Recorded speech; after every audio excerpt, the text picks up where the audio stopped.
Olá pessoal, eu venho aqui a agradecer o sucesso do último vídeo e mencionar as dúvidas que teve com bastante frequência aí no vídeo passado. Hoje eu vou esclarecer o termo permanente. Protege você ou não de uma convocação do INSS? É a mesma coisa que dizer que você está numa condição irrecuperável perante a nova lei? Ou seja, permanente, irreversível e irrecuperável é a mesma coisa? Qual é a forma de interpretação dessa lei neste sentido?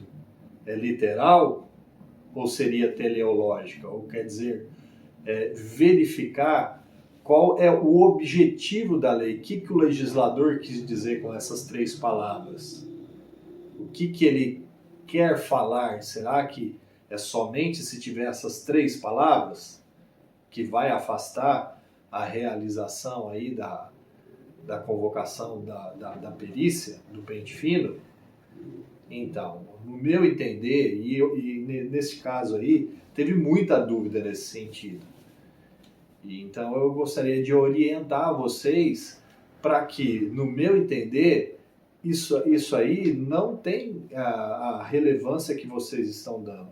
A relevância é no sentido de que no laudo médico pericial deve constar que você não pode mais trabalhar. Que hoje, pela medicina, a sua incapacidade ela é permanente. Então, quer dizer, o termo permanente está valendo e consta de fato da lei. Não está por bonito, como diz aí uma pessoa que comentou. Ela é permanente, ela não tem condições de recuperação. Certo? Esse é um ponto que vocês devem levar bastante em consideração. Olha só a pergunta deles, ó, como ficou. Se está escrito permanente no laudo, conta? Perguntou. Sim, pois está demonstrando que a condição não é temporária, não é passageira, que daqui a um tempo você não vai retornar à condição de laborar e sustentar as suas necessidades. Você entendeu? Então, permanente, inclusive, faz parte do corpo da lei. Permanente, irreversível e irrecuperável. Olha a outra questão. E se for autismo? Gente, se for autismo, não está elencado naquelas doenças que constam no corpo da lei. Alzheimer, AIDS e as outras lá. Então, nesse caso, tem que constar do laudo a existência daquela permanência, daquela irreversibilidade e daquela impossibilidade de recuperação. Irrecuperável. Você entendeu? Ou outros termos que venham a demonstrar a questão da incapacidade definitiva. Ela é definitiva. Ela não pode voltar para trás. Você entendeu? Essa é a razão dessa lei. Olha só a outra, ó. Meu laudo é antigo, não tem essas palavras novas. Gente, não tem as palavras novas, mas existe algum termo que não deixa a dúvida do que aquela doença cria incapacidade irrecuperável, irreversível, permanente, definitiva, ou outras palavras que têm a mesma conotação, o mesmo sentido? Sim, dá para brigar. Esse é o espírito da lei. Olha a outra pergunta aqui, ó. E se o INSS me chamar mesmo assim? Olha, no direito não é como uma matemática, onde 2 mais 2 são 4. Não é dessa forma, são formas interpretativas. Essa lei, ela te traz a possibilidade do INSS nunca mais te chamar? Não, mas você tem uma matéria de defesa. E isso é importante.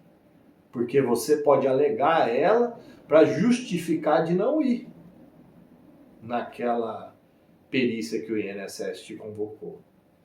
Você entendeu? Então isso aí quer dizer que de forma acertada o INSS nunca mais vai te convocar? Não, mas você pode afastar ela através de meios legais. É um direito líquido e certo quando a lei fala de forma pormenorizada como vai afastar essas novas perícias. Se você se enquadrar nesses critérios, pronto, você tem aí um direito líquido e certo. Se você tem mais a documentação que casa com esses critérios, comprovando os critérios, pronto, já é uma arma que você tem na mão para afastar essas diligências do INSS. Olha a outra aqui, ó, e também muito importante.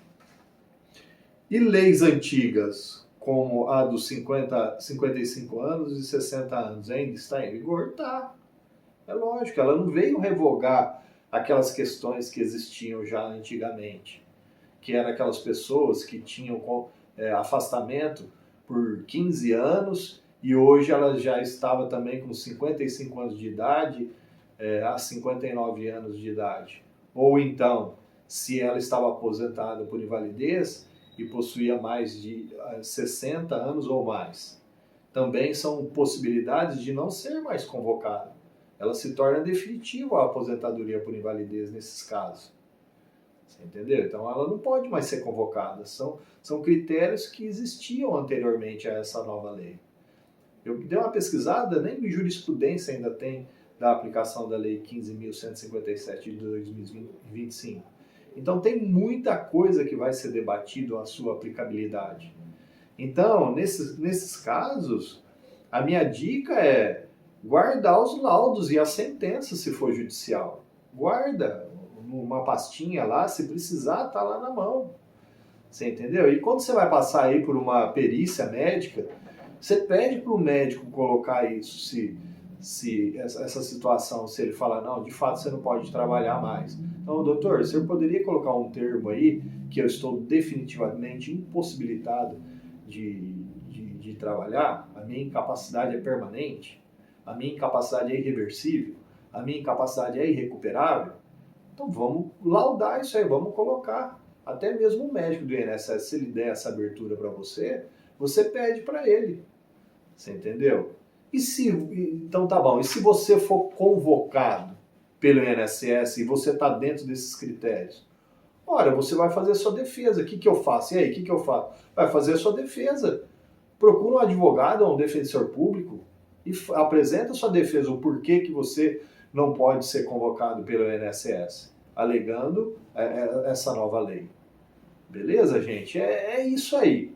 O caminho é esse. A lei veio como uma arma. Eu tenho ela como uma arma para os beneficiários do INSS nessas circunstâncias. E não como uma medida coercitiva do INSS. O INSS é um órgão administrativo. Ele vai convocar? Vai, mas e aí? Existe a lei. Opa, você está infringindo a lei, isso aí é ilegal.